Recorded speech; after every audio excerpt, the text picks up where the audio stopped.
Nous avons la chance à cette exposition de présenter les portraits de deux sœurs, Sarah et Gitla, qui ont survécu à la rafle du Veldiv. Le matin du 16 juillet 1942, on tape à la porte, on arrête toute la famille Rosenblum, c'est-à-dire Sarah, Gitla, mais aussi leurs parents et deux de leurs frères et sœurs.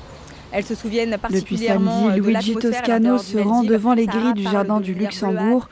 Devant lui, les portraits de 42 survivants de la Shoah qu'il a réalisés. Il a voyagé à travers la France pendant plusieurs mois pour les rencontrer et prendre leurs portraits. Un projet et défi qu'il a réussi grâce à l'aide de deux commissaires de l'exposition, Marie-Sarah Siberger et Johanna Mechali. C'était un projet ambitieux qui demandait beaucoup de temps et d'énergie, d'autant plus que les photos ont été prises à Paris, mais aussi à Marseille, Bordeaux, Strasbourg, Lyon et Lille. Pour aller à la rencontre de ces 42 survivants, nous avons été accompagnés par un comité scientifique. Luigi Toscano a déjà réalisé plus de 400 portraits de survivants de la Shoah, des expositions aux quatre coins du monde. Il explique pourquoi ce sujet lui importe tant. J'ai commencé ce projet il y a presque 10 ans.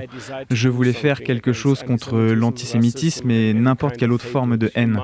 Mon but est de mettre toute mon énergie, toute ma motivation pour montrer ce qu'il s'est produit dans le passé. Le choix d'exposer sur les grilles du Jardin du Luxembourg n'est pas anodin.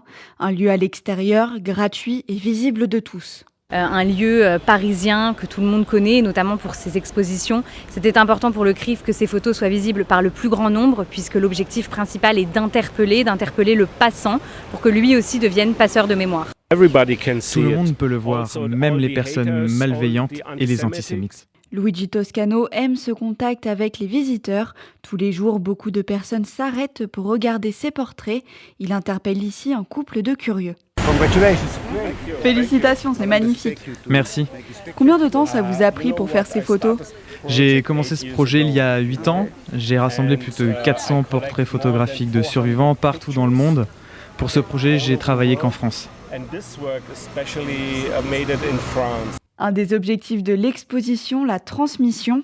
Sous chaque photo, un QR code permet de découvrir le témoignage des 42 survivants. Un matin de 1942, en plein mois de juillet, dans un Paris brûlant, avec sa mère à leur domicile. Elles sont emmenées en haut de la rue des Pyrénées, sur un parking qui est le lieu de rassemblement de la rafle. L'exposition est présentée jusqu'au 7 août sur les grilles du Jardin du Luxembourg, rue de Médicis.